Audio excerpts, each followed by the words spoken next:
بسم اللہ الرحمن الرحیم۔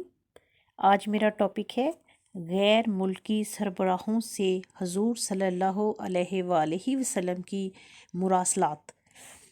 محرم 7 ہجری بمطابق 629 عیسوی۔ وہ شمع اجالا جس نے کیا 40 برس تک غاروں میں، ایک روز جھلکنے والی تھی سب دنیا کے درباروں میں۔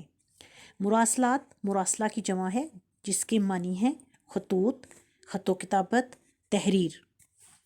صلح حدیبیہ کے بعد حضرت محمد صلی اللہ علیہ وآلہ وسلم کو جب قریش مکہ کی طرف سے تسلی ہو گئی تو آپ وسلم نے اپنے منصب جلیلہ کی طرف توجہ فرمائی۔ آپ کی رسالت ایک عالمگیر رسالت ہے۔ آپ کے ذمے پوری انسانیت تک دین پہنچانا تھا۔ سورۃ الاعراف میں ہے یا الناس انی رسول اللہ علیکم جمیعا۔ سورۃ الانبیاء میں ہے وما ارسلناک الا رحمۃ للعالمین۔ لہٰذا آپ وسلم نے اپنی تبلیغ کا کام شروع کر دیا اور سب سے پہلے آپ نے متعدد ہم عصر سلاطین کو اسلام کے دعوت نامے ارسال فرمائے۔ اس مقصد کے لیے آپ نے ایک مہر بنوائی جو چاندی کی تھی، جس پر یہ الفاظ کندہ تھے: محمد رسول اللہ۔ سب سے پہلے آپ نے خط ہرقل قیصر روم کے نام ایک دعوت نامہ بھیجا۔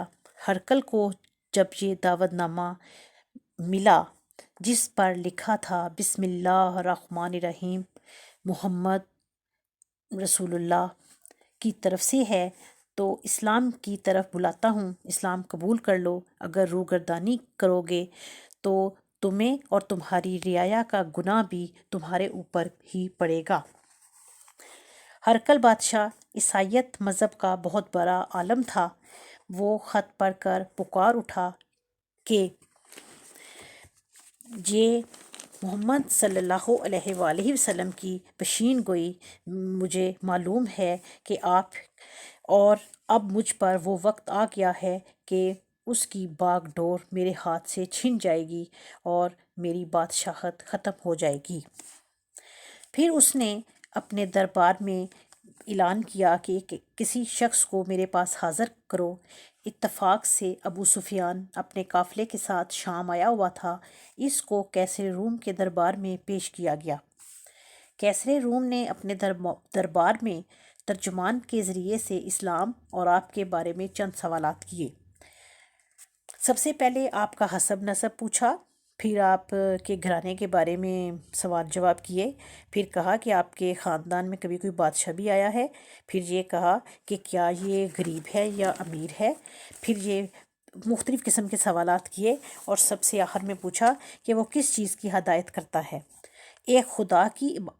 تو ابو سفیان نے جواب دیا کہ آپ شریف ہیں، آپ سے پہلے کسی آپ کے خاندان میں کوئی نبی نہیں آیا۔ پھر یہ اس نے بتایا کہ آپ مسکین اور آپ کے چاہنے والے غریب ہیں۔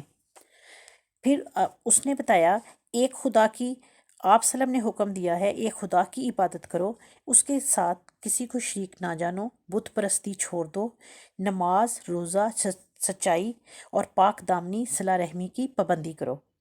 تو وہ یہ سب باتیں سن کر اس کی حقیقت کو جان گیا کہ یہ سچا نبی ہے اور سچا دین ہے۔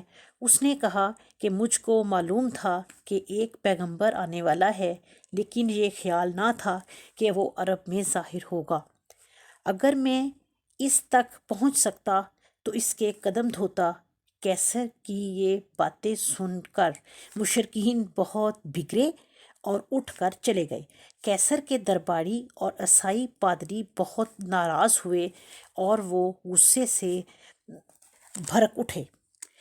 قیصر نے جب یہ صورتحال دیکھی تو وہ تخت و تاج اور بادشاہت کے لالچ میں اسلام کی دعوت سے محروم ہو گیا۔ سچ ہے کہ اسلام اور ایمان اللہ کی نعمت ہے، وہ جسے چاہتا ہے یہ نعمت عطا فرماتا ہے۔ اس کے بعد آپ نے ایک خط نجاشی بادشاہ کے نام لکھا۔ آپ صلی اللہ علیہ وآلہ وسلم نے حضرت عمر بن امیہ کو اپنے نامہ مبارک دے کر حبشہ کے بادشاہ نجاشی کے پاس بھیجا۔